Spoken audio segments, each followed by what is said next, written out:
तो स्वागत है आपका एक नए वीडियो में।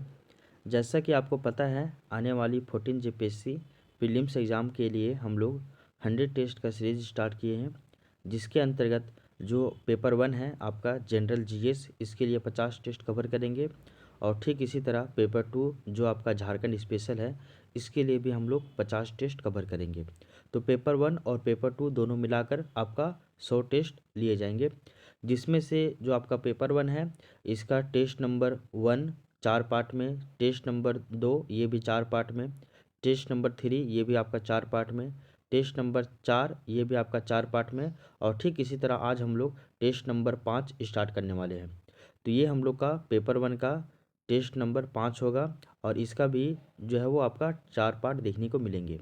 और इसका जो पहला पार्ट है, पहला पार्ट में आज हम लोग जो आपका हिस्ट्री वाला सेक्शन है इसको हम लोग कंप्लीट करने का प्रयास करेंगे, जिसमें से अगर देखा जाए तो जो आपका एंशिएंट हिस्ट्री ऑफ इंडिया है यानी कि प्राचीन भारत का इतिहास, इसमें हम लोग बौद्ध धर्म को पढ़ेंगे। इसके बाद जो आपका मिडिएवल हिस्ट्री है यानी कि मध्यकालीन भारत का इतिहास, इसके अंतर्गत हम लोग खिलजी वंश के बारे में पढ़ेंगे, क्योंकि हम लोग पिछले क्लास में दिल्ली सल्तनत स्टार्ट किए थे। और आपको पता है कि दिल्ली सल्तनत के अंतर्गत हम लोग टोटल 5 वंशों की चर्चा करते हैं। तो पिछले क्लास में हम लोग गुलाम वंश, जिसको मामलुक वंश भी कहा जाता है, इसके बारे में पढ़े थे। आज हम लोग खिलजी वंश के बारे में पढ़ेंगे। इसके बाद नेक्स्ट हम लोग तुगलक वंश, उसके बाद सैयद वंश, उसके बाद लोधी वंश के बारे में पढ़ेंगे। और आपका जो दिल्ली सल्तनत है वो आपका कंप्लीट हो जाएगा, ठीक है। और वहीं अगर हम लोग मॉडर्न हिस्ट्री की बात करें यानी कि आधुनिक भारत का इतिहास, तो इसमें मॉडर्न हिस्ट्री में हम लोग यूरोपीय कंपनियों का आगमन के बारे में पढ़ेंगे। पिछले अगर हम लोग टेस्ट की बात करें तो वहाँ पे हम लोग प्लासी युद्ध और आपका बक्सर के युद्ध के बारे में पढ़े थे। आज हम लोग जो है वो आपका यूरोपीय कंपनियों का आगमन के बारे में पढ़ेंगे। तो चलिए स्टार्ट करते हैं आज का क्लास। और आज हम लोग एंशिएंट हिस्ट्री के अंतर्गत बौद्ध धर्म वाला जो टॉपिक है इसको हम लोग कंप्लीट करेंगे। आपको पता है कि हम लोग जो है वो एंशिएंट हिस्ट्री को 30 भाग में बांट के पढ़ रहे हैं, मिडिवल हिस्ट्री को भी 30 भाग में बांट के पढ़ेंगे, और मॉडर्न हिस्ट्री को भी अगर हम लोग देखें तो आपका 30 भाग में बांट कर पढ़ेंगे। अगर एंशिएंट हिस्ट्री में अभी तक क्या क्या पढ़े हैं एक बार आपको रिकॉल करा देते हैं। तो सबसे पहला टॉपिक हम लोग प्रागैतिहासिक काल यानी कि प्री हिस्टोरिक पीरियड पढ़े थे। दूसरा टॉपिक की अगर बात करें तो हम लोग इंडस वैली सिविलाइजेशन यानी कि सिंधु घाटी सभ्यता के बारे में पढ़े थे। तीसरा टॉपिक आपका वैदिक पीरियड हो गया था। वैदिक पीरियड में सबसे पहले हम लोग ऋग वैदिक काल के बारे में पढ़े, ठीक है। उसके बाद नया टॉपिक हम लोग उत्तर वैदिक काल के बारे में पढ़े। यानी कि अभी तक हम लोग का 4 टेस्ट में एक एक जो है वो टॉपिक कवर किया गया है एंशिएंट हिस्ट्री का। तो 4 जो है वो टॉपिक आपका वहाँ से देखने को मिल जाएगा। आज ये टेस्ट नंबर 5 है, और आज हम लोग 5वां जो टॉपिक है एंशिएंट हिस्ट्री का उसको हम लोग कवर करेंगे। और आज हम लोग जो है वो आपका ये जो बौद्ध धर्म वाला टॉपिक है इसको हम लोग कवर करेंगे। इसके बाद नेक्स्ट जो आपका 6 नंबर का जो टेस्ट होगा उसमें हम लोग जैन धर्म वाले टॉपिक को कवर करेंगे। तो ठीक इसी तरह हम लोग जो है वो टॉपिक बाय टॉपिक एक एक टेस्ट में कवर करते हुए चलेंगे, ठीक है। तो इस तरह से आप देखिएगा कि स्टार्टिंग के 1 से लेके 30 नंबर का जो टेस्ट है इसमें पूरा एक बार आपका सिलेबस कंप्लीट कर लिया जाएगा प्रीलिम्स का, ठीक है। इसके बाद का जो बचेगा अंतिम जो 20 गो टेस्ट बचेगा उसके अंतर्गत हम लोग PYQ और साथ ही साथ जो आपका जो भी पढ़े हैं सिलेबस इसी का हम लोग रिवीजन कर लेंगे। तो रिवीजन और प्रैक्टिस वहाँ पे हम लोगों को देखने को मिलेगा। तो जितना भी एफर्ट लगाना है वो आपको स्टार्टिंग के 30 टेस्ट में ही लगाना है, और इसी में ही आपको सिलेबस एक बार कवर कर लिया जाएगा। तो चलिए स्टार्ट करते हैं आज हम लोग बौद्ध धर्म के बारे में, ठीक है। तो सबसे पहले हम लोग बौद्ध धर्म के बारे में जानेंगे क्या, तो वो जानेंगे हम लोग इसका जीवन परिचय की चर्चा करेंगे। सबसे पहले बताया जा रहा है कि बौद्ध धर्म के अगर हम लोग संस्थापक की बात करें तो वो आपके गौतम बुद्ध है, और ये जो है वो आपका महावीर स्वामी के समकालीन है। यानी कि एक तरफ आपका जैन धर्म पनप रहा है तो उसी के कंटेम्प्रेरी में आपका बौद्ध धर्म भी चल रहा है, ठीक है। अगर गौतम बुद्ध की जन्म की बात की जाए तो ये आपका 563 ईसा पूर्व में हुआ है, ठीक है। जन्म स्थान की बात की जाए तो ये आपका लुम्बिनी में है, और जो लुम्बिनी है वो आपका कपिल वस्तु के निकट में है, और ये नेपाल के तराई क्षेत्र में है। सिंपल याद रखिए कि नेपाल में एक जगह है कपिल वस्तु, उसी कपिल वस्तु का एक गांव पड़ता है वहीं पे लुम्बिनी, और उसी गांव में 563 ईसा पूर्व में जो है वो गौतम बुद्ध का जन्म हुआ है। अगर ये किस वंश के थे, किस कुल के थे, तो बताया जाता है ये जो है आपका शाक्य क्षत्रिय कुल के थे। तो शाक्य क्षत्रिय कुल के ये व्यक्ति थे। इनके बचपन का नाम की अगर बात की जाए तो वो है आपका सिद्धार्थ, इनके बचपन का नाम है। पारिवारिक अगर विवरण देखें तो इनके पिताजी का जो नाम है वो आपका है सुद्योधन, और सुद्योधन जो है वो कपिल वस्तु के निर्वाचित शासक थे, और ये शाक्य गण के प्रधान हुआ करते थे, ठीक है। इनकी माता की बात की जाए तो वो है महामाया, और बोला जाता है कि जो महामाया है ये कोलिय गणराज्य की राजकुमारी थी, जिनका विवाह सुद्योधन से हुआ था। सुद्योधन कौन था? कपिलवस्तु के एक निर्वाचित शासक थे, जो कि शाक्यगण के प्रधान थे। ठीक है। फिर इनकी जो माता है, इनका जो माता का मृत्यु हो गया था, गौतम बुद्ध के जन्म के 7वें दिन ही इनकी माता की मृत्यु हो गई थी। फिर इनका जो है पालन पोषण वो प्रजापति गौतमी ने किया था, जो कि उसकी मौसी थी, और बाद में इसी को ही जो अपनी माँ मानता है, यानी कि उपमाता यही एक तरह से। ठीक है। इसकी गौतम बुद्ध की अगर पत्नी की बात की जाए तो वो है आपका यशोधरा, और बताया जाता है कि विवाह जो है वो आपका 16 वर्ष की आयु में हो गया था। ठीक है। इससे इसको एक पुत्र भी प्राप्त हुआ था, जिसका नाम है राहुल। ठीक है। तो ये पहला पॉइंट हम लोग जान गए हैं इसका जीवन परिचय के बारे में। इसी में हम लोग संस्थापक, जन्म, जन्मस्थान, कुल, वंश, बचपन का नाम पढ़े। पारिवारिक जीवन में इसका पिता माता, लालन पोषण कौन किया, पत्नी कौन है, पुत्र कौन है, ये सभी जाने। अब देखिए सेकंड नंबर पॉइंट, जो कि काफ़ी ज़्यादा इंपॉर्टेंट हो जाता है, और इसमें हम लोग प्रमुख जीवन घटनाक्रमों की चर्चा करेंगे। तो इनके जीवन में क्या क्या घटनाएँ हुई है वो देख लीजिए आप। सबसे पहले अगर बोला जाए तो गृह त्याग, तो ये गृह त्याग की घटना कब हुई थी? तो बोला जाता है कि 29 वर्ष की आयु में सत्य की खोज में इन्होंने जो है वो अपना गृह त्याग दिया था, यानी कि घर को वो छोड़ दिए थे। कब? तो 29 वर्ष की आयु में। ठीक है। इसको जैन धर्म में, बौद्ध धर्म में क्या कहा जाता है? तो घर छोड़ने की जो अवस्था है, इसी को महाभिनिष्क्रमण कहा जा रहा है। ठीक है। अगर गुरुओं से भेंट की बात की जाए तो बोला जाता है कि ये जो है वो आपके 2 गुरु से ये मिले थे। पहला गुरु है आपका अलार कलाम। इनके बारे में बताया जाता है कि ये वैशाली के समीप इनसे मिले थे, और इनसे ये क्या प्राप्त किए थे? तो सांख्य दर्शन की शिक्षा प्राप्त किए थे। तो अलार कलाम ये गौतम बुद्ध के गुरु है, पहले गुरु, और इनसे वो गौतम बुद्ध जो है वो सांख्य दर्शन की शिक्षा लिए थे। और ये कहाँ पे मिले थे? तो वैशाली के समीप। दूसरा गुरु की बात की जाए तो वह है आपके रुद्रक रामपुत्र। तो रुद्रक रामपुत्र ये गौतम बुद्ध के दूसरे गुरु हैं, और बोला जाता है कि राजगृह के समीप में ही इन्होंने जो है वो गौतम बुद्ध को योग दर्शन की शिक्षा दिया था। क्लियर। अगर हम लोग तपस्या की बात की जाए तो बोला जाता है कि उरुवेला जो कि गया में है, यहाँ पे निरंजना, जिसको फल्गु नदी भी कहा जा रहा है, तो वही बोला जा रहा है कि उर्वेला में निरंजना नदी के तट पे पीपल वृक्ष के नीचे ही इनको जो है वो तपस्या कर रहे थे, और बाद में इनको जो है वो ज्ञान की प्राप्ति हो जाती है। इन्हीं को हम लोग बोला जाता है बोधि वृक्ष। ठीक है ना। तो उरुवेला जो कि गया में है, यहाँ पे एक नदी है फल्गु नदी, जिसको निरंजना नदी भी कहा जा रहा है। इसी नदी के तट पे पीपल वृक्ष के नीचे ये तपस्या करते थे, फिर इनको ज्ञान की प्राप्ति होती है। तो बोला जाता है कि 35 वर्ष की आयु में वैशाख पूर्णिमा का दिन होता है, और उसी दिन इनको जो है वो ज्ञान की प्राप्ति होती है। और इसके बाद वे गौतम बुद्ध, मतलब वो इसके बाद क्या कहलाते हैं? बुद्ध कहलाए। ठीक है ना। और इनको जो ज्ञान की प्राप्ति हुई थी, तो इस घटना को हम लोग बोलते हैं, इस घटना को हम लोग निर्वाण कहते हैं, या फिर इसी को कहीं कहीं पे संबोधि भी कहा जा रहा है। संबोधि और निर्वाण, लेकिन ज़्यादा आप याद रखिएगा निर्वाण। ठीक है ना। तो घर छोड़ने की घटना को महाभिनिष्क्रमण, और ज्ञान होने की घटना को निर्वाण। प्रथम उपदेश की बात की जाए तो बोला जाता है कि एक प्लेस है आपका बिहार में ही, सारनाथ। तो सारनाथ में ये 5 ब्राह्मण सन्यासियों को उपदेश देते हैं, अपना पहला उपदेश। ठीक ना। तो गौतम बुद्ध अपना पहला उपदेश जो है वो सारनाथ में, जो कि जहाँ पे 5 ब्राह्मण सन्यासियों को ये जो है वो क्या देते हैं? अपना प्रथम उपदेश देते हैं। सारनाथ को कहीं कहीं पे ना ऋषि पत्तनम भी कहा जा रहा है, और सारनाथ को ही कहीं कहीं पे मृगदाव भी कहा जा रहा है। तो इसी का ही नाम है ऋषि पत्तनम और मृगदाव, ये सभी सारनाथ के ही नाम हैं। और प्रथम उपदेश सारनाथ में दिए थे 5 ब्राह्मण सन्यासियों को, और इस घटना को इतिहास में धर्म चक्र प्रवर्तन की संज्ञा दी गई है। आई होप ये लाइन आपको समझ में आ गया होगा। आगे देखिए, इसके अलावा मृत्यु इनकी कब हुआ था? तो बोला जाता है कि जन्म तो इनका जो है वो 563 ईसा पूर्व में हुआ था, और इनकी जो मृत्यु है वो आपका 483 ईसा पूर्व में हुआ था।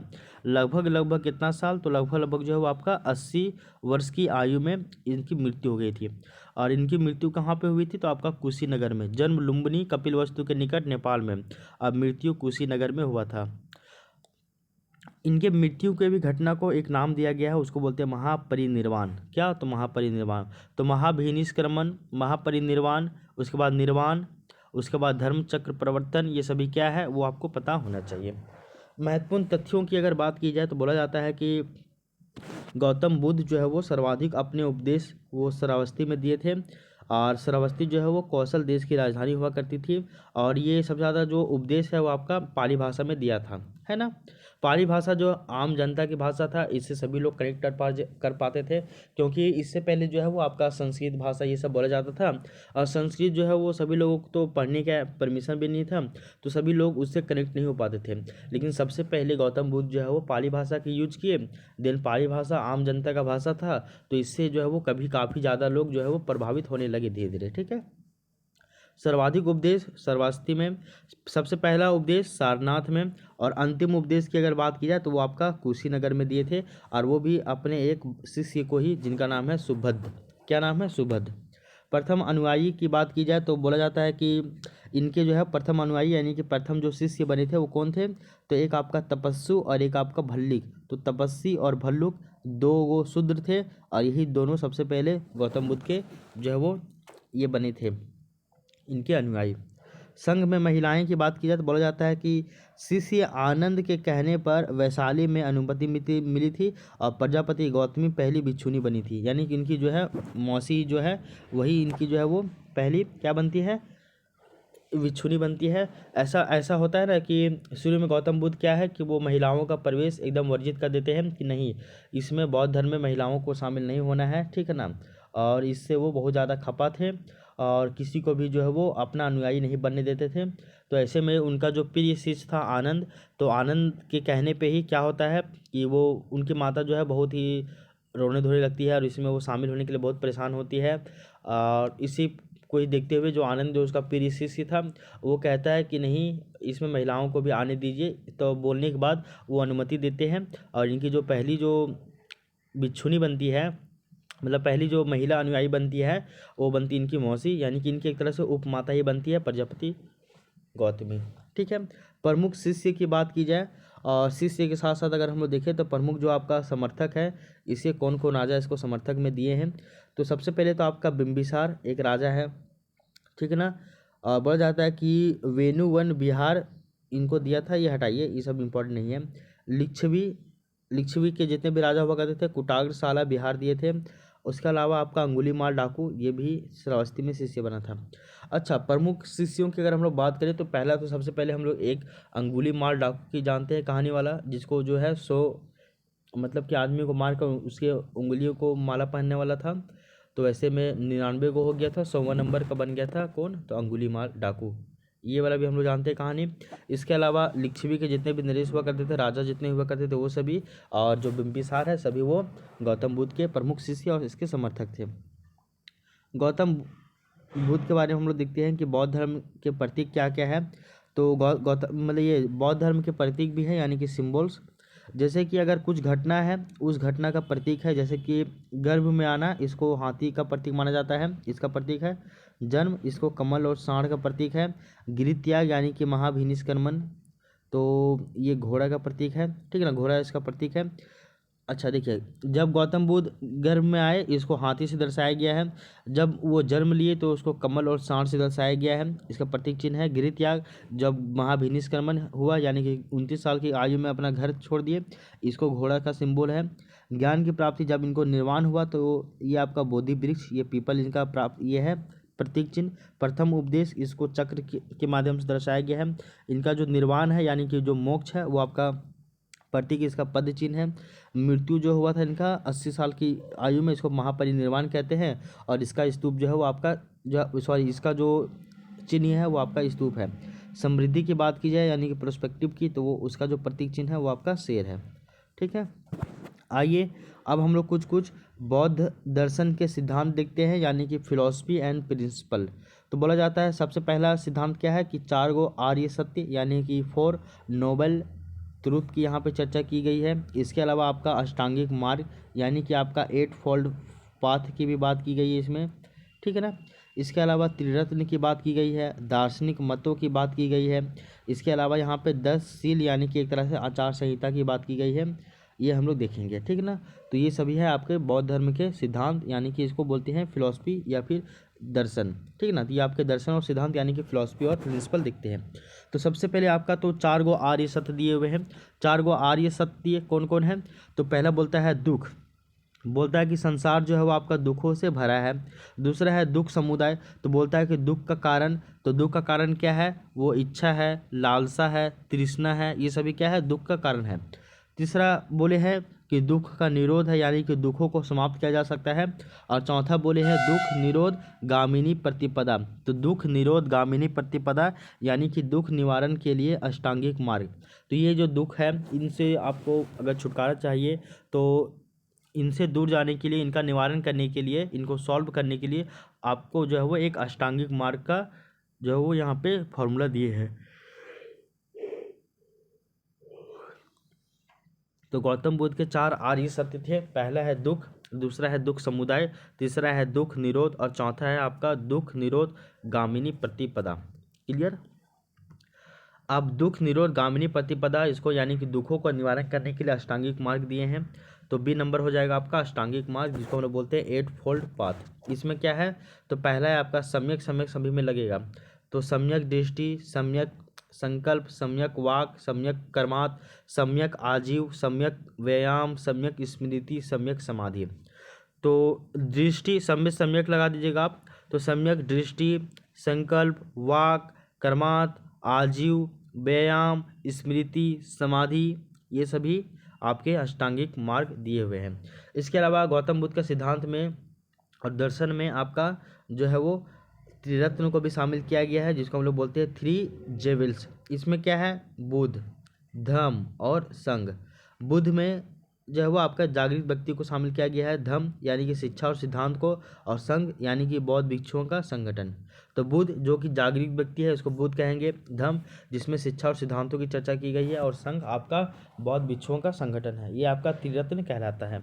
इसके अलावा दार्शनिक मत क्या है वो देख लीजिए। तो फिलोसफिकल बातें कुछ कुछ है, जैसे कि आपका अनिश्वरवाद के ऊपर ये जो है वो आपका बल दिए हैं, अनात्मवाद के ऊपर बल दिए हैं, क्षणिकवाद के ऊपर बल दिए हैं, पुनर्जन्म के ऊपर बल दिए हैं। इसके अलावा मध्यम मार्ग ये भी इसके ऊपर ये बल दिए हैं।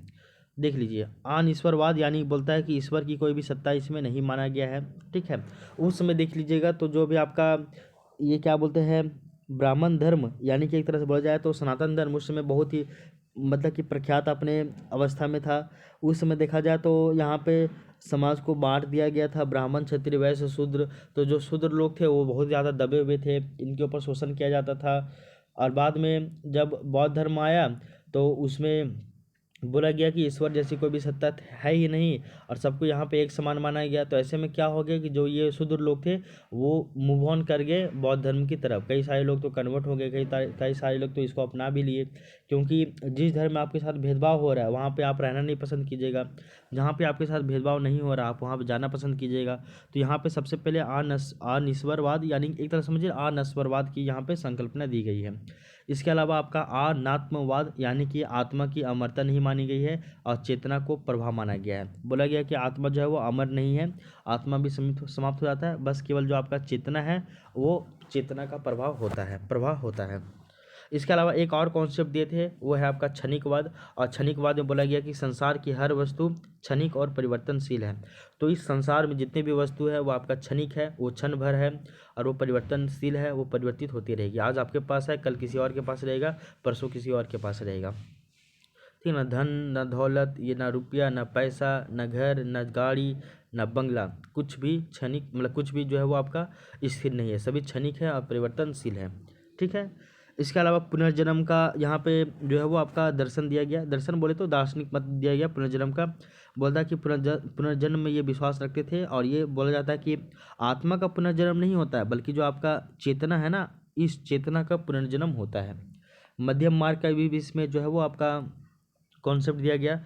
बोला जाता है कि अत्यधिक भोग और अत्यधिक त्याग के बीच का रास्ता, ना ज़्यादा आपको कठोर बनना, ना आपको ज़्यादा लचीला बनना है, बीचों बीच में रहना है। तो इसी को हम लोग बोलते हैं मध्यम मार्ग। तो अत्यधिक भोग भी नहीं करना है, यानी कि अत्यधिक विलासिता वाला ज़िंदगी भी नहीं जीना है, और अत्यधिक आपको त्याग भी नहीं करना है, तो बीचों बीच का रास्ता अपनाना है। तो इसलिए बोला गया इसको हम लोग मध्यम मार्ग कहते हैं। तो दार्शनिक मत में क्या क्या है, अनिश्वरवाद है, अनात्मवाद है, क्षणिकवाद है, पुनर्जन्म है, और आपका मध्यम मार्ग की जो है वो आपकी कॉन्सेप्ट संरचना जो है वो यहाँ पे ये कॉन्सेप्ट देखने को मिलते हैं। ठीक है। इसके अलावा आपका यहाँ पे 10 सील दिए हुए हैं। 10 सील बोले तो एक तरह से आपका ये आचार संहिता दिया हुआ है कि आपको क्या करना है क्या नहीं करना है, सो है ना। इसमें अगर देखा जाए तो 10 को कौन कौन बातें हैं, जैसे कि आपका अहिंसा है, सत्य है, अस्तेय है, अपरिग्रह है और मध्य निषेध है। ये सभी 5 को दिए हुए हैं। अब बोला जाता है ये 5 गृहस्थों के लिए भी दिए हुए हैं। इसके अलावा 5 को ये हो गए अहिंसा, सत्य, अस्तेय, अहिंसा नहीं करो, अहिंसा रहो, किसी से भी हिंसा नहीं करो, हमेशा सत्य बोलो, अस्तेय यानी कि झूठ मत बोलो, अपरिग्रह यानी कि गृह त्याग दो, मध्य निषेध यानी कि जो मांस मंदिरा है, जो शराब है, सेवन, इन सभी से दूर हो जाओ। ये सभी गृहस्थों के लिए भी दिया हुआ, ये सभी 5 को ये हो गए। इसके अलावा असमय भोजन नहीं करना है, जो आपका सुखप्रद जो बिस्तर है इसको त्याग दो। उसके बाद धन का संचय नहीं करना है, स्त्रियों से दूर रहना है और आपका नृत्य, गान, डांस, सिंगिंग, ये सभी से भी आपको दूरी बना के रखना है। तो ये आपका 10 गो सील बोले इसको, यानी कि एक तरह से आचार संहिता दिए हुए हैं। तो ये 10 गो है। कौन कौन है वो आपको बता दिया गया है, ठीक है। तो ये सभी जो है वो आपका बौद्ध धर्म का दर्शन था और बौद्ध धर्म का सिद्धांत था। तो 4 गो आर्य सत्य जाने, अष्टांगिक मार्ग जाने, त्रिरत्न जाने, दार्शनिक मत के बारे में जाने, 10 सील के बारे में जाने। अब देखिए हम लोग नेक्स्ट टॉपिक की ओर चलते हैं और वो है आपका बौद्ध साहित्य यानी कि बुद्धिस्ट लिटरेचर। ये भी काफ़ी ज़्यादा इंपॉर्टेंट है। तो इसमें हम लोगों को सबसे पहले पढ़ना पड़ता है त्रिपिटक। और त्रिपिटक जो है वो आपका किस भाषा में है तो बोला जाएगा तो पाली भाषा में है ये, ठीक है। और अगर त्रिपिटक की बात की जाए तो ये आपका 3 ठो है। कौन कौन है, एक है आपका विनय पिटक, एक है आपका सुत्त पिटक और एक आपका अभिधम पिटक। तो विनय पिटक, सुत्त पिटक और अभिधम पिटक, ये 3 गो पिटक देखने को मिलता है। अब इसके बारे में एक करके देखते हैं। तो बोला जाता है कि विनय पिटक में संघ का और मठों के नियम और आचार विचार इसमें दिए हुए हैं। तो संघ कैसे होगा, मठों का नियम कानून क्या होगा, ये सभी विनय पिटक में दिए हुए हैं। सुत्त पिटक में जो है वो आपका गौतम बुद्ध के उपदेश को और शिक्षाओं को इसमें संग्रहित किया गया है। तो सुत्त पिटक में गौतम बुद्ध के उपदेश और शिक्षाओं को इसमें संग्रहित किया गया है। अगर हम लोग अभिधम पिटक की बात करें तो इसमें आपका बौद्ध दर्शन और आध्यात्मिक विचार को इसमें शामिल किया गया है। तो बौद्ध दर्शन जितने भी फिलोसफिकल बातें थी, जितना भी आपका आध्यात्मिक बातें हैं, इन सभी को अभिधम पिटक में रखा गया है, ठीक है। अगर देखिए हम लोग तो प्रमुख जो ग्रंथ है और इनके रचनाकार कौन कौन है वो देख लीजिए। सबसे पहले एक आपका बुक आता है जिसका नाम है ललित बिस्तर। और ललित बिस्तर इसको एक और नाम से भी जाना जाता है, इसी को ही आपका बुद्ध चरित कहा जा रहा है। तो ललित बिस्तर या फिर बुद्ध चरित ये एक पुस्तक है, साहित्य है, जिसका जो रचना है वो आपका अश्वघोष है। तो कभी भी अगर क्वेश्चन पूछा जाए कि ललित बिस्तर के रचनाकार कौन है तो अश्वघोष। और आपका ये क्या बोलते हैं बुद्ध चरित का भी रचना कौन है तो आपके अश्वघोष। और बुद्ध चरित को किस और नाम से जाना जाता है तो आपका वो ललित बिस्तर के नाम से भी जाना जाता है। इसके अलावा एक और आपका साहित्य है जिसका नाम है मिलिंद पन्हो। और मिलिंद पन्हो के जो राइटर है वो आपके नागसेन साहब है। इसके अलावा विशुद्धिमग, तो आपका विशुद्धिमग ये भी एक आपका ग्रंथ है, साहित्य है, इसके रचना बुद्ध घोष है। माध्यमिक कारिका, इस साहित्य का रचना नागार्जुन के द्वारा किया गया है। और महावंश की जो साहित्य है उसकी भी रचना महानामा के द्वारा किया गया है, ठीक है। तो ये सभी साहित्यों के बारे में आप पढ़ लीजिएगा, याद रखिएगा। नोट में यहाँ पे कुछ बातें बोली गई है। बोला जाता है कि दीपवंश और महावंश श्रीलंका में रचित बौद्ध इतिहास ग्रंथ है। तो दीपवंश और जो महावंश है ये आपका श्रीलंका में लिखा गया बौद्ध इतिहास ग्रंथ है। इसके अलावा छठा हम लोगों को बौद्ध संगीतियाँ याद रखना है। और बौद्ध संगीति में क्या क्या पढ़ना है वो देख लीजिए कि प्रथम बौद्ध संगीति कब हुआ, द्वितीय कब हुआ, तृतीय कब हुआ, चतुर्थ कब हुआ, कहाँ पे हुआ, ये सभी देखना है। और इसमें अगर हम लोग देखें तो सबसे पहले बताया जा रहा है कि जो आपका प्रथम बौद्ध संगीति था ये आपका 483 ईसा पूर्व में होता है। और ये कहाँ पे होता है तो ये आपका राजगिरी में होता है। और राजगिरी में भी एक गुफा है जिसका नाम है सप्तपर्णी गुफा। तो इसी राजगिरी में सप्तपर्णी गुफा में 483 ईसा पूर्व में आपका प्रथम बौद्ध संगीति हुआ था। और ये जो है वो आपका इस समय शासक कौन थे तो अजातशत्रु शासक थे। और अजातशत्रु की बात करें तो हम लोग हर्यक वंश, जब हम लोग मगध साम्राज्य के बारे में पढ़ेंगे तो उसमें देखेंगे कि हर्यक वंश में आपका बिंबिसार था, फिर अजातशत्रु था, ये सभी हम लोग वहाँ पे पढ़ेंगे, ठीक ना। तो अजातशत्रु प्रथम बौद्ध संगीति के समय अध्यक्ष ये शासक थे। और प्रथम बौद्ध संगीति का अगर हम लोग अध्यक्ष की बात करें तो वो आपके महाकश्यप हैं। तो प्रथम बौद्ध संगीति के समय जो अध्यक्ष है वो आपके महाकश्यप, शासक अजातशत्रु है। और कार्य क्या क्या हुआ था इसमें, विशेष कार्य वो देख लीजिए। यहाँ पे उपदेशों का जो है वो आपका संकलन किया गया था सुत व विनय पिटक का। तो यहाँ पे जो जो भी उपदेश दिए हुए हैं इन सभी उपदेशों का संकलन किया गया था, यानी कि सुत पिटक और विनय पिटक के रूप में, ठीक है। तो गौतम बुद्ध का जब मृत्यु हो गया तो बुद्ध का मृत्यु होने के बाद उनके शिष्यों के द्वारा उनके जो भी सिद्धांत है, उनके जो भी उपदेश है, इन सभी को एक जगह आकर जो है वो संकलित किया गया, और इसी को ही हम लोग बोलते हैं प्रथम बौद्ध संगीति, ठीक है। इसके अलावा फिर आपका द्वितीय बौद्ध संगीति भी होता है, और द्वितीय बौद्ध संगीति कब हुआ, तो ये आपका 383 ईसा पूर्व में होता है, और ये जो प्लेस है वो आपका वैशाली में होता है। और ये किसके शासनकाल में होता है, तो ये आपके कालाशोक जो राजा है इसी के शासनकाल में होता है। इसके बारे में भी हम लोग आगे पढ़ेंगे। इसके अलावा ये जो द्वितीय बौद्ध संगीति हुआ था इसके जो है वो अध्यक्ष कौन है, तो आपके साब कमीर साहब, ये इसके बौद्ध जो है वो सेकेंड द्वितीय जो बौद्ध संगीति हुआ था इसके अध्यक्ष है साब कमीर। यहाँ पे क्या क्या काम हुआ था, तो बोला जाता है कि यहाँ पे संघ का विभाजन किया गया था। तो संघ का विभाजन किया गया था दो रूप में, एक आपका स्थाविर और एक आपका महासांघिक। तो स्थाविर और महासांघिक ये दो रूप में जो है वो आपका संघ का विभाजन किया गया था। तृतीय बौद्ध संगीति की बात की जाए तो ये आपका 250 ईसा पूर्व में हुआ था, और इसका प्लेस जो है वो आपका पाटलिपुत्र में है। इस समय राजा कौन थे, तो आपके अशोक थे, और इसमें अध्यक्ष कौन बने थे, तो आपका मोगलीपुत्र तीस बने थे। तो अध्यक्ष मोगलीपुत्र तीस, और अशोक के टाइम पीरियड में तृतीय बौद्ध संगीति 250 ईसा पूर्व में, प्लेस पाटलिपुत्र। इसमें काम क्या हुआ था, तो जो आपका अभिधम पिटक है इसका संकलन किया गया था। आपको बताया गया था कि तीन आपका त्रिपिटक है, अभिधम पिटक, सुत्त पिटक और आपका विनय पिटक। अभिधम पिटक में बौद्ध दर्शन और आध्यात्मिक विचार दिए हुए हैं, तो उसी तरह जो आपका अभिधम पिटक है इसका संकलन आपका तृतीय बौद्ध संगीति के दौरान किया गया था। इसके अलावा चतुर्थ जो आपका बौद्ध संगीति है ये आपका कुंडल वन कश्मीर में होता है, और ये आपका प्रथम शताब्दी में होता है। प्रथम शताब्दी नहीं, प्रथम सदी में होता है, हाँ ठीक है, प्रथम सदी में, फर्स्ट सेंचुरी में होता है ये। इस समय राजा कौन होते हैं, तो आपके कनिष्क होते हैं। और इस समय अगर हम लोग बात करें तो इसमें अध्यक्ष भी होगा, उपाध्यक्ष भी होगा। अध्यक्ष जो है वो आपके वसुमित्र थे, और उपाध्यक्ष जो है वो आपके अश्वघोष थे। कौन थे, अश्वघोष। और यही जो है वो अश्वघोष जो है वो आपका ललित बिस्तर, जिसको जो है वो आपका बुद्ध चरित कहा जा रहा है, इसी के ये रचनाकार थे, ठीक है ना।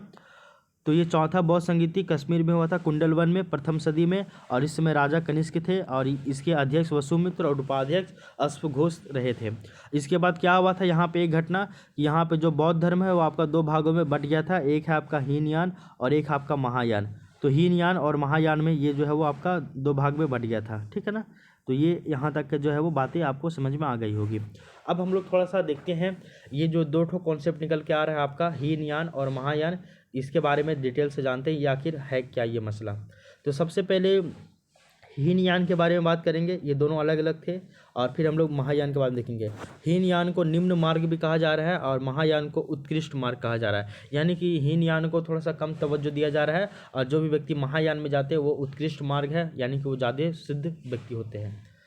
देख लीजिए, हीनयान के जो लोग थे, हीनयान वर्ग के जो लोग थे वो गौतम बुद्ध को महापुरुष मानते थे, जबकि जो आपके महायान के जो लोग हैं ये गौतम बुद्ध को देवता मान के इनकी जो है वो पूजा किया करते थे, ठीक ना। हीनयान में मूर्ति पूजा का विरोध किया गया है, जबकि महायान में मूर्ति पूजा के ऊपर प्रबल समर्थन किया गया है। हीनयान जो है वो किस भाषा में यहाँ पे साहित्य उपलब्ध है, तो आपका पाली भाषा में, जबकि महायान है जो है वो आपका संस्कृत भाषा में ये जो है वो अवेलेबल है। एक तरह से महायान के ऊपर ना ब्राह्मण धर्मों का जो है थोड़ा सा वर्चस्व हो गया था, ठीक है। हीनयान में जो है वो आपका कठोर साधना का और स्वयं की मुक्ति, इसके ऊपर स्वयं की मुक्ति को यहाँ पे अरहत बोला गया है, और यहाँ पे खुद की मुक्ति के ऊपर ज़्यादा बल दिया गया है, और यहाँ पे जो है वो आपका बहुत कठोर साधना की चर्चा की गई है। जबकि जो महायान है यहाँ पे साधना उतना कठोर नहीं है, ये बहुत यहाँ पे सरल सिद्धांत दिए हुए हैं, और यहाँ पे खुद की मुक्ति नहीं बल्कि यहाँ पे सबकी मुक्ति, जिसको बोधिसत्व कहा जाता है, इसके ऊपर वो ध्यान ज़्यादा दिया गया है, ठीक ना। तो महायान में सबका मुक्ति और हीनयान में केवल खुद का मुक्ति।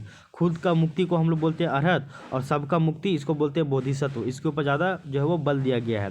हीनयान में कठोर साधना को शामिल किया गया है, जबकि जो महायान है इसमें आपका बहुत ही सरल साधना को है, सरल साधना सरल सिद्धांतों को शामिल किया गया है, ठीक है ना। तो ये बेसिक सी बातें हो गई थी आपका, जो कि बौद्ध धर्म में जो दो वर्ग था हीनयान और महायान, इनके संबंध में था, ठीक। ठीक है, यहाँ तक की बातें जो है वो आपको समझ में आ गई होगी।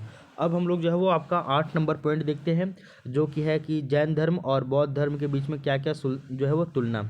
सबसे पहले तो हम लोग समानता यानी कि सिमिलैरिटीज़ की बात करेंगे, उसके बाद असमानता की बात करेंगे। सबसे पहले बताया जा रहा है कि दोनों को जो संस्थापक है वो आपके क्षत्रिय रहे हैं। क्या रहे हैं? क्षत्रिय रहे हैं, यानी कि गौतम बुद्ध और महावीर दोनों आपके क्षत्रिय थे, ये दोनों में समानता है। इसके अलावा वेदों की प्रामाणिकता, ईश्वर और अज्ञों जो है वो यज्ञों को अस्वीकारा, यानी गौतम बुद्ध भी जो है वो वेदों की प्रामाणिकता को हटाते हैं, स्वीकारते नहीं हैं। इसके अलावा ईश्वर और जो भी यज्ञ है इनकी जो है पूजा पाठ करना, इन सभी को वो नकारते हैं, और उसी तरह आपका महावीर भी करते हैं। इसके अलावा कर्म और आपका पुनर्जन्म में विश्वास दोनों को रखते हैं। ये भी बोलते हैं कि कर्म का सिद्धांत है, बोलते हैं ना हम लोग कि आपका जैसा कर्म कीजिए वैसा आपको फल मिलेगा, तो कर्म का सिद्धांत दोनों देते हैं, गौतम बुद्ध भी और आपका महावीर भी। शूद्रों और महिलाओं के लिए मोक्ष के द्वार यहाँ पे खोला गया है, तो शूद्रों की बात और महिलाओं की बात दोनों जो है आपका गौतम बुद्ध भी और महावीर भी दोनों करते हैं, ठीक है ना। तो ये तो यहाँ पे देखा जाए तो दोनों के बीच में जो भी समानताएं हैं वो यहाँ पे आपको देखने को मिली। अब हम लोग थोड़ा सा असमानता यानी कि डिफरेंसेस की चर्चा करते हैं, यानी कि इसमें कुछ कुछ असमानता भी रही है, वो क्या क्या है वो देख लीजिए। सबसे पहले तो बोला गया आत्मा की बात की गई है। बोला जाता है कि जैन धर्म आत्मा को मानता है, जबकि बौद्ध धर्म जो आपका अनात्मवादी है, बोलता है कि यहाँ पे आत्मा है नहीं, बस केवल आपके चेतना का जो है वो प्रवाह होता है।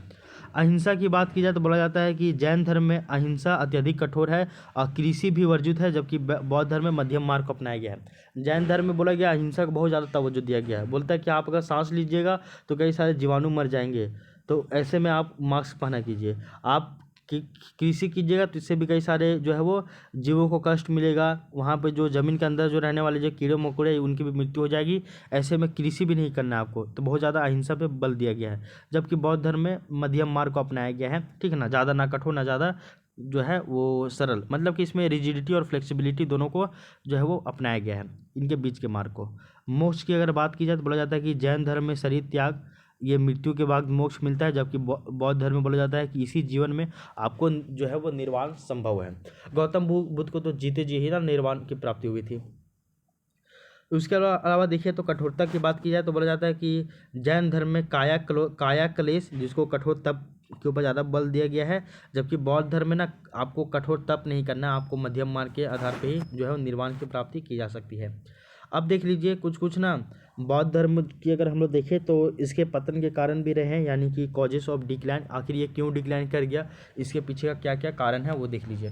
सबसे पहले एक तो आपका है कर्मकांडों का प्रवेश, तो बोला जाता है कि बौद्ध धर्म में भी जो है वो आपका मूर्ति पूजा आ गया, और इससे क्या हो गया, धीरे धीरे आपका कर्मकांड आने लगे, और जो है वो हीनयान और महायान के अलावा हम लोग जब देखते हैं आपका वज्रयान जो शाखा था बौद्ध धर्म का, उसमें आपका बहुत ज़्यादा कर्मकांडीय व्यवस्था आ गया था, पूजा पाठ मूर्ति व्यवस्था ये सभी इसमें जो है मूर्ति पूजा वगैरह इसमें बहुत ज़्यादा शामिल हो गया था, तो कर्मकांडों का प्रवेश एक ये कारण था। इसके अलावा भाषा परिवर्तन, तो शुरुआत में जो है जन भाषा पाली थी, और इसको छोड़ के बाद में संस्कृत को अपना लिए। संस्कृत जो है वो केवल बड़े बड़े लोग इससे कनेक्ट कर पाते थे, क्योंकि वही लोग पढ़ते लिखते थे। जन भाषा पाली थी, सभी जनता इसको पाली भाषा बोलते थे, तो स्टार्टिंग में पाली भाषा का यूज़ किया गया, देन वो सभी लोगों से कनेक्ट होता था और सभी लोगों को अपना लगता भी था, ये भी एक कारण था। नैतिक पतन भी कहा जाता है कि विहारों में विलासिता और आपका धन संचय, विहार तो जहाँ पे आपके बौद्ध जो धर्म के जितने भी भिक्षु है, संघ के जितने भी लोग हैं, वो सभी विहारों में रहा करते थे, तो बोला जाता है कि विहारों में विलासिता बहुत ज़्यादा ये लोग करते थे, भोग विलास करते थे, स्त्रियों का प्रवेश हो गया था विहारों में, तो ये लोग भी जानते ही हैं स्त्री जहाँ भी गई है तो उसका नाश ही कर दी है।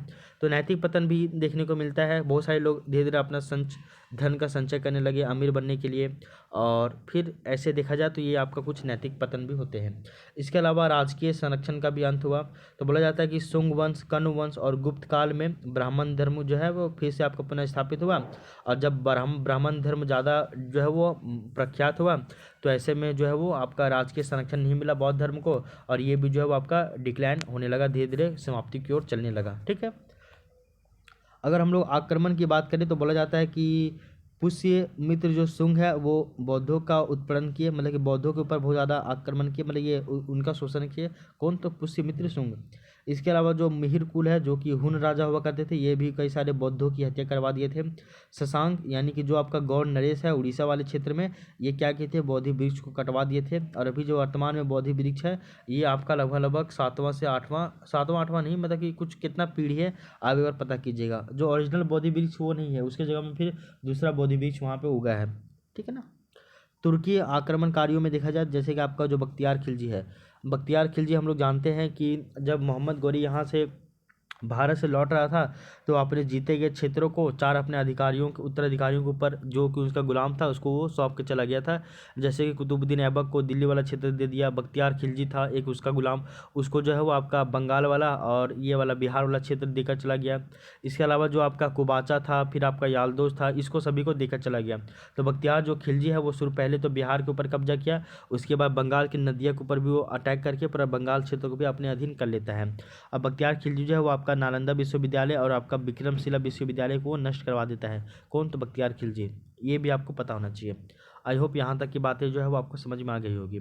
अब हम लोग थोड़ा सा महत्वपूर्ण शब्दावली की बात करेंगे, यानी कि ग्लोसेरी की बात करेंगे कि जो जो इम्पोर्टेंट शब्दावली है उसको हम लोग समझते हैं।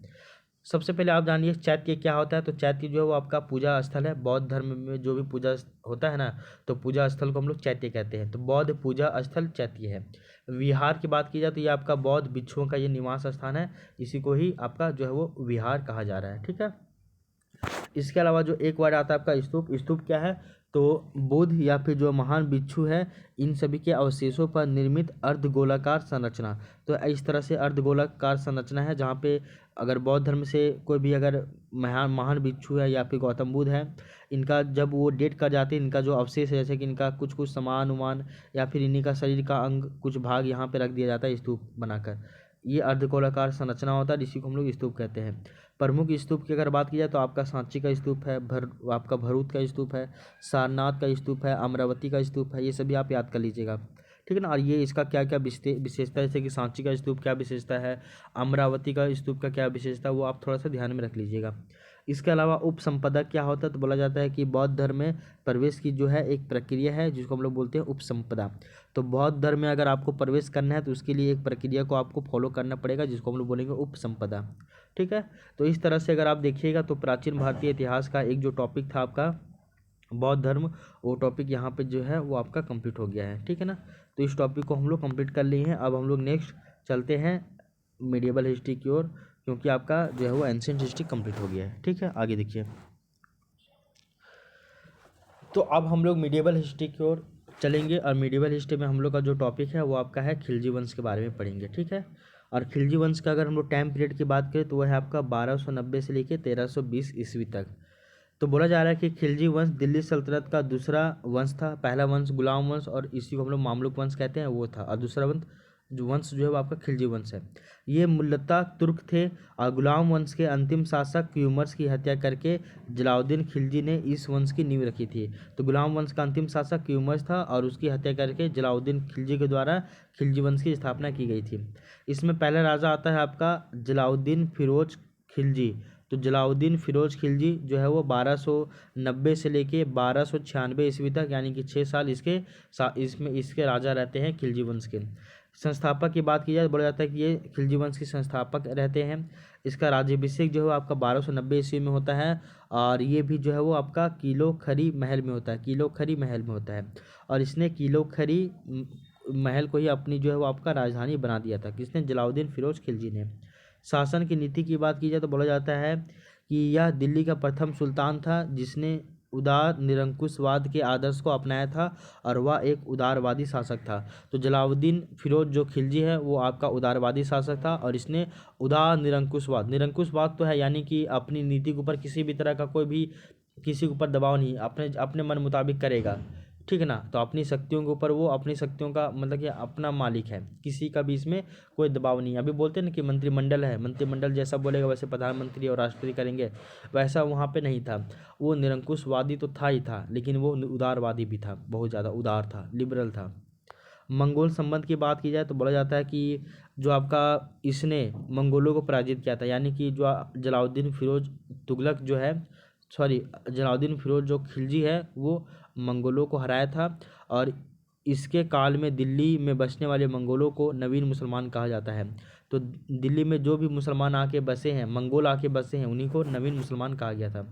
जलालुद्दीन फिरोज खिलजी का जो मृत्यु है वो आपका 1296 ईस्वी में कड़ा मणिकपुर में उसके जो भतीजे हैं, उसका जो भतीजा था, बाद में उसी का दामाद भी बनता है, वही जो है वो इसका जो हत्या कर देता है। तो बोला जाता है कि अलाउद्दीन खिलजी जो है इसका हत्या जो है वो जलालुद्दीन फिरोज खिलजी जो है उसका हत्या 1296 ईस्वी में कड़ा मणिकपुर अभियान करने के लिए गए थे। तो उसी अभियान में ही उसी का भतीजा और उसी का दामाद होता है अलाउद्दीन खिलजी, वो जो है वो आपका छल से इसका हत्या कर देता है। ठीक है। नोट, अलाउद्दीन खिलजी जो है वो जलालुद्दीन के काल में ही दक्षिण भारत देवगिरी पर आक्रमण करके वो अत्यधिक धन लूटा था। तो जब जो है वो जलालुद्दीन का शासनकाल चल रहा था तो उस समय उसका जो दामाद था और उस समय उसका जो गुलाम था, उसका जो दामाद और उसका जो भतीजा था जिसका नाम है अलाउद्दीन, इसको ना दक्षिण भारत, यहाँ पे एक दक्षिण भारत में एक जगह है जिसको बोला जा रहा है देवगिरी, इस देवगिरी के ऊपर वो आक्रमण करता है और वहाँ पे आक्रमण करके वो अत्यधिक धन को वो क्या करता है, लूट लेता है। ठीक ना। नेक्स्ट राजा बनता है आपका अलाउद्दीन खिलजी, जो कि 1296 से लेकर 1316 ईस्वी तक ये राजा बनता है। और इसके बारे में बताया जा रहा है कि दिल्ली सल्तनत के सबसे शक्तिशाली शासकों में एक था आपका अलाउद्दीन खिलजी। इसका व्यक्तिगत परिचय और राज्याभिषेक की बात की जाए तो बोला जाता है इसका जो मूल नाम था वो आपका अली अथवा गुरसाप्स था। तो अली और इसी को ही गुरसास्प कहा जा रहा है, इसका मूल नाम था।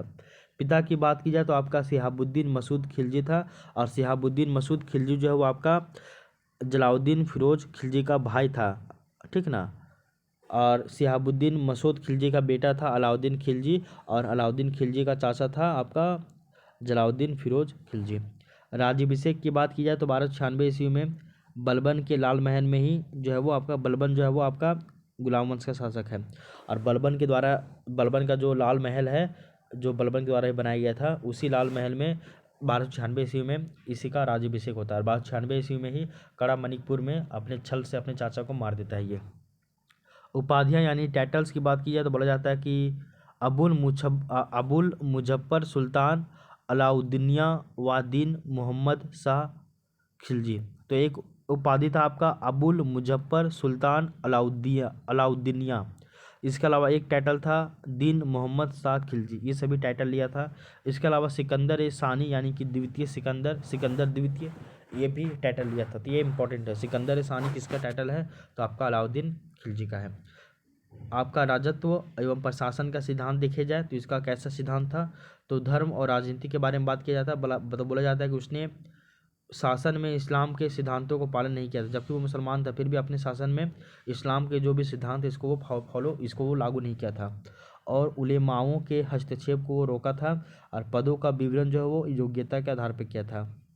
तो ये आपका देखो, धर्म को राजनीति से जोड़ा नहीं, मतलब राजनीति को धर्म से जोड़ा नहीं। उसने अपने शासन में इस्लाम के सिद्धांतों का जो है वो आपका पालन नहीं किया, और उलेमाओं का वो हस्तक्षेप को रोका। उलेमाओं एक तरह से बोला जाए तो मौलवी उलवी का जो है वो हस्तक्षेप को रोका, कोई मौलवी रोके बोलेगा नहीं। और पदों का जो वितरण कैसे किया, योग्यता के आधार पर किया। आपका राजत्व सिद्धांत की अगर हम लोग बात किया तो बोला जाता है कि उसके शासन में राजत्व के देवी सिद्धांत यानी कि डिवाइन राइट्स ऑफ किंग इसके ऊपर आधारित था। तो राजा जो है वो मतलब राजा ही हेड है, मेन है। मंगोल के साथ इनका कैसा नीति था, तो बोला जाता है कि अलाउद्दीन खिलजी जो है वो अलाउद्दीन खिलजी के समय मंगोलों के सर्वाधिक और सबसे भयंकर आक्रमण हुए थे, और उनसे निपटने के लिए उन्होंने जो है वो आपका लौ एवं रक्त की नीति अपनाई थी, जो कि आपका बलबन के द्वारा स्टार्ट किया गया था। तो मंगोलों के लिए इन्होंने कैसा नीति अपनाया, लौ एवं रक्त की नीति। प्रमुख सुधार की बात की जाए तो आपका बहुत सारा सुधार किया था, जैसे कि सैन्य में और आपका बाजार में। तो सबसे पहले हम लोग सैन्य सुधार को पढ़ेंगे यानी कि मिलिट्री रिफॉर्म की बात करेंगे। तो बोला जाता है कि केंद्र में एक बड़ी और स्थायी सेना को ये रखे थे, और साथ ही साथ उनको जो है वो आपका नगद वेतन देते थे। इसके अलावा दाग और हुलिया प्रथा को भी ये स्टार्ट किए थे। बोला जाता है कि घोड़ों को दागने और सैनिकों का हुलिया यानी कि चेहरा लिखने की प्रथा किए थे शुरू।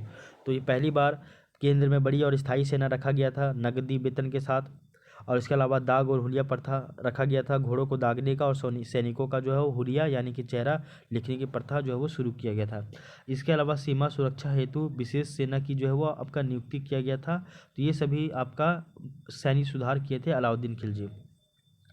इसके अलावा अलाउद्दीन खिलजी के द्वारा भू सुधार भी किया गया था। भू राजस्व सुधार वो कौन कौन था वो देख लीजिए। बोला जाता है कि भूमि की पैमाइश बोले तो माप कराकर लगान वसूलने की प्रथा शुरू करने वाला जो है वो आपका पहला सुल्तान है। तो भूमि का पहले नाप लिया, कितना भूमि है आपके पास, और उसी नाप के अनुसार किसी के व्यक्ति से वो टैक्स लेगा। ये नहीं मनमाने टैक्स नहीं लेगा, सबसे एक जैसा नहीं लेगा। जितना आपके पास भूमि है आप उतना ही टैक्स दीजिएगा। ऐसा करने वाला वो पहला सुल्तान था। यानी कि भूमि की माप करवा कर लगान वसूलने की जो प्रथा इसको शुरू करने वाला वो पहला सुल्तान था। इसके अलावा भू राजस्व सुधार के लिए वो दीवान ए मुक्त खुराज इसको वो एक विभाग बनाया था। अब बोला जाता है ये जो विभाग है यानी कि डिपार्टमेंट है, ये आपका भू राजस्व में भ्रष्टाचार को यानी कि करप्शन को रोकने के लिए ये एक नया विभाग की स्थापना किया था।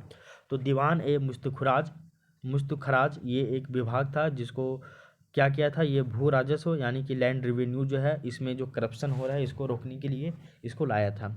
इसके अलावा अलाउद्दीन खिलजी ने बाजार नियंत्रण के लिए भी कई सारे नीतियों को अपनाया था।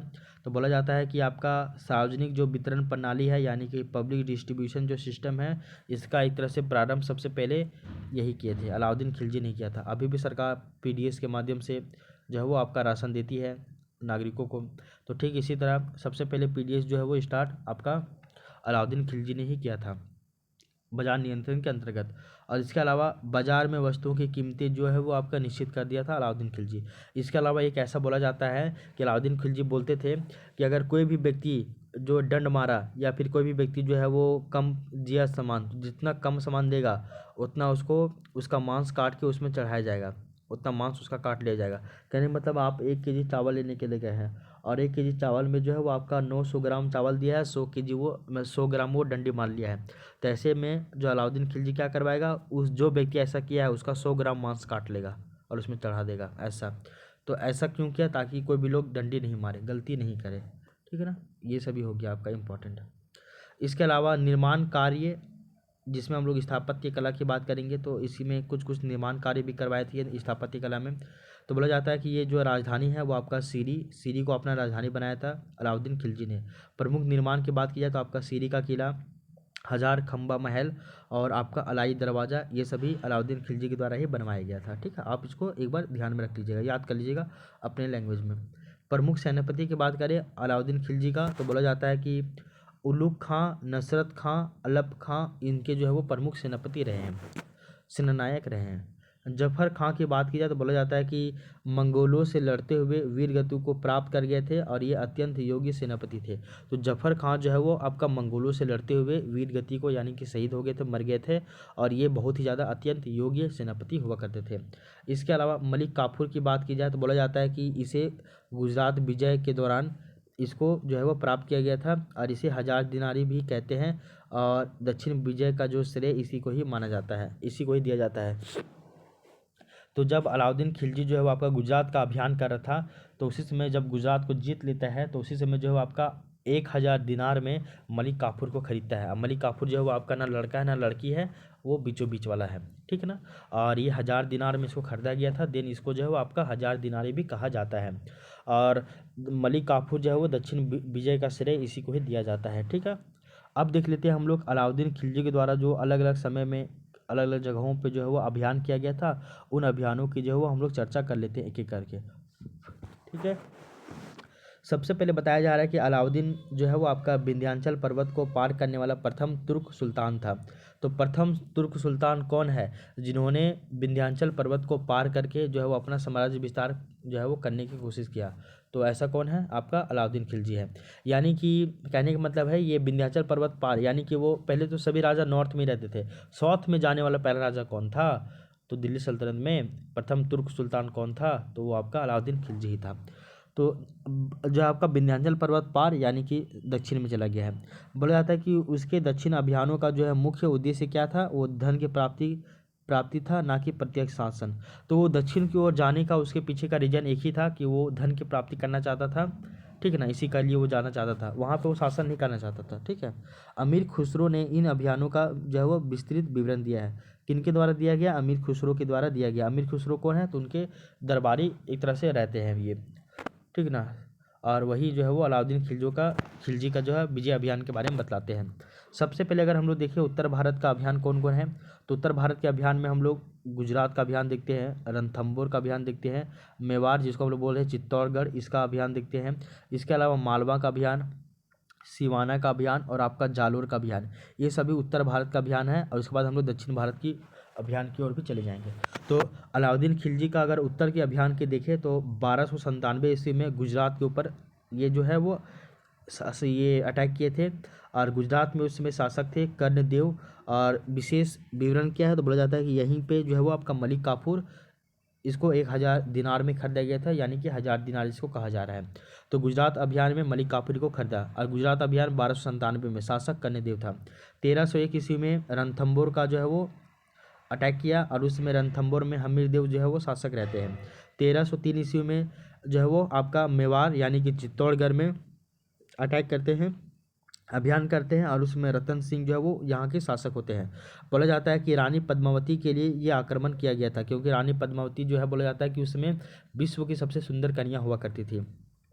और बोला जाता है कि महिलाओं ने यहाँ पे चित्तौड़ की जो है महिला है वो जौहर किया था और नाम बदलकर आपका खिजराबाद और पुत्र खिज्र खां के नाम पर इसका जो है नाम रख दिया था। अच्छा देख लीजिए, रानी पद्मावती के लिए ये आक्रमण किया था। बाद में जब रतन सिंह को गिरफ्तार कर लेता है तो रानी पद्मावती जाती है, अब बोलती है कि आप जो हो अलाउद्दीन खिलजी जो बोलता है कि तुम अपना चेहरा दिखा दो, तो वो अपना चेहरा नहीं दिखाती बल्कि वो आईने में मतलब कि वो दिखलाती है, आईने में नहीं मतलब पानी में बोलती है कि मेरा परछाई देख लो तुम, ठीक ना।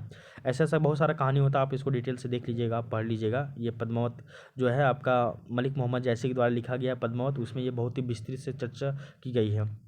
उसके बाद क्या होता है, ये वो बोलती है कि हम तुम्हारे हाथ में आने से पहले हम अपना मृत्यु को स्वीकार करेंगे। और इसके बाद क्या करती है, रानी पद्मावती के साथ साथ हजारों हजारों जो है महिलाओं ने, चित्तौड़गढ़ की जो भी महिलाएं हैं वो सभी क्या कर लेती, जौहर कर लेती, यानी कि अपने आप को जिंदा आग के हवाले कर देती है।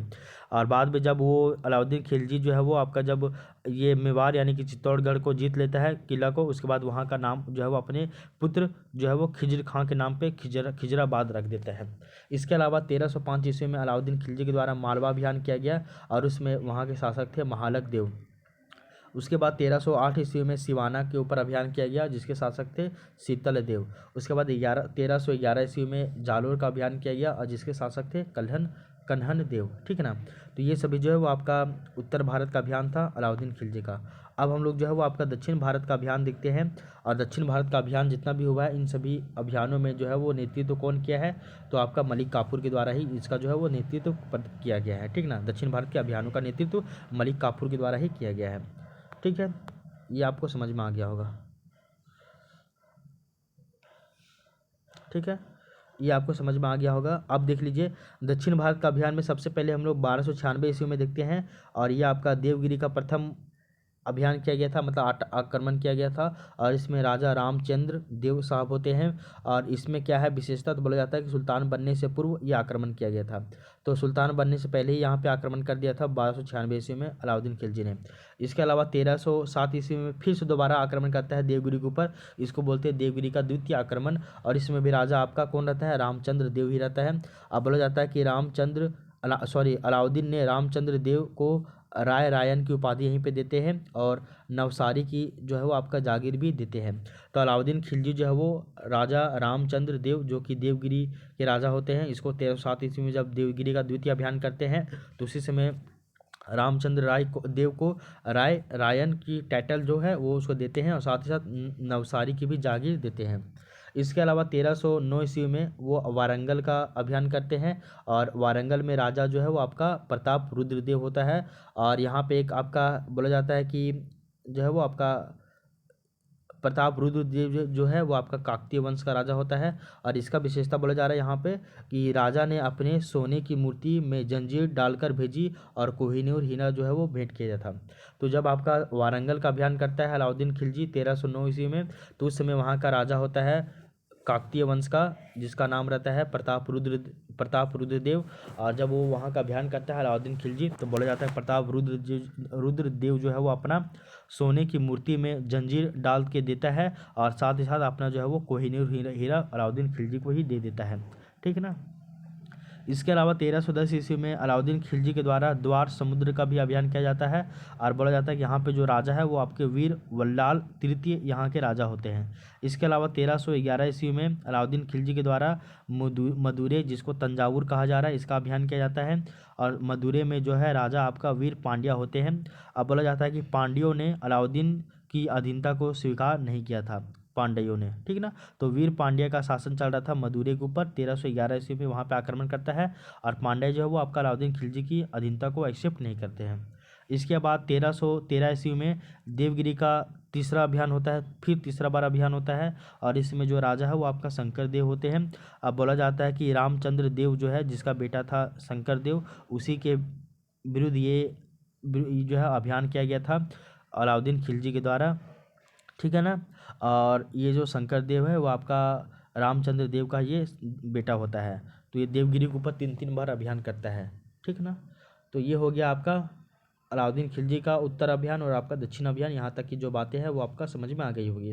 अब हम लोग थोड़ा सा देखते हैं कि खिलजी वंश का पतन का कारण क्या क्या रहा है, वो देख लीजिए आपका।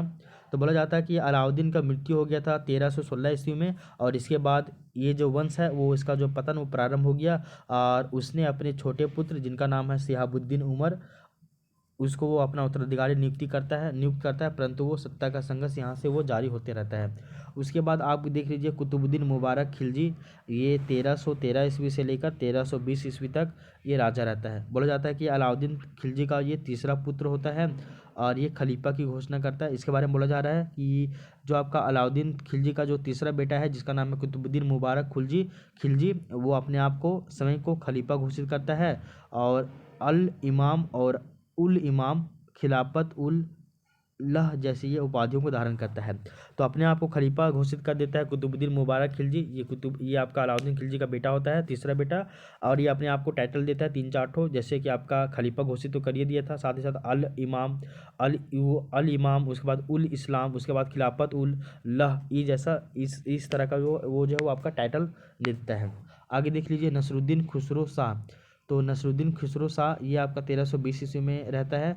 बोला जाता है ये जो है वो आपका खिलजी वंश का अंतिम शासक होता है। कौन? तो नसरुद्दीन खुसरो शाह। धर्म की बात की जाए तो ये मूलतः हिंदू था। जो नसरुद्दीन खुसरो था ये आपका हिंदू धर्म था, हिंदू व्यक्ति था, बाद में ये मुसलमान बन जाता है, ठीक ना। विरोध की बात की जाए तो इसके शत्रुओं ने इसके विरुद्ध इस्लाम का शत्रु और इस्लाम खतरे में है के नारे लगाए थे। तो बताइए इतना खराब है कि इसी का बेटा लोग जो है, इसी का बेटा जो है वो क्या करता है इसके खिलाफ, सॉरी इसके बेटा नहीं, इसके जितने भी शत्रु हैं वो इसके विरुद्ध नारे लगाते हैं और इसको बोलते हैं कि इस्लाम का शत्रु है और इस्लाम खतरे में है, ये सभी नारा लगाते हैं। और जो है वो नसरुद्दीन खुसरो शाह को फिर गद्दी से हटा ही दे दिया जाता है, क्योंकि ये पहले हिंदू थे, बाद में मुसलमान बन गए थे, ठीक ना। तो इसके जितने भी शत्रु लोग थे वो बोलते हैं कि इस्लाम का ये शत्रु है और इस्लाम खतरे में है, ये सभी नारे लगाए थे, ठीक ना। तो नसरुद्दीन खुसरो शाह जो है वो आपका खिलजी वंश का यही जो है वो आपका अंतिम शासक होता है। इसके बाद जो है वो आपका खिलजी वंश कंप्लीट हो जाता है। इसके बाद फिर आपका तुगलक वंश जो है वो इस्टेब्लिश हो जाता है, ठीक ना। तो इस तरह से अगर आप देखिएगा तो आपका जो है वो ये जो वंश है तुगलक वंश, सॉरी ये जो वंश था आपका खिलजी वंश, ये टॉपिक भी जो है वो आपका कंप्लीट यहाँ पे कवर हो गया है, ठीक ना। तो अभी हम लोग क्या पढ़े, पहले हम लोग पढ़े एंशिएंट हिस्ट्री में बौद्ध धर्म के बारे में और मिडिवल हिस्ट्री में आपका खिलजी वंश के बारे में पढ़े। यहाँ तक कि जितनी भी बातें हैं वो आपको समझ में आ गई होगी। इससे ज़्यादा आपको नहीं पढ़ना है, पीटी के लिए इतना काफ़ी इतना है, बहुत ज़्यादा काफ़ी है, ठीक है ना। और इसमें वीडियो में आपको काफ़ी ज़्यादा समझा कर पढ़ाया गया है, एक एक पॉइंट को समझाया गया है ताकि आपको ज़्यादा दिक्कत नहीं हो। और आप इसी तरह से धीरे धीरे चलते जाइएगा ना, तो आपको कहीं भी कोई भी परेशानी नहीं होगा। बस आप वीडियो में लगातार बने रहिए, ठीक है। तो इस क्लास को हम लोग यहीं तक रहने देते हैं। अब हम लोग मिलते हैं टेस्ट नंबर 5 का जो है वो सेकेंड पार्ट में, ठीक है। तो तब तक के लिए thank you, take care, bye bye, आपका दिन शुभ हो।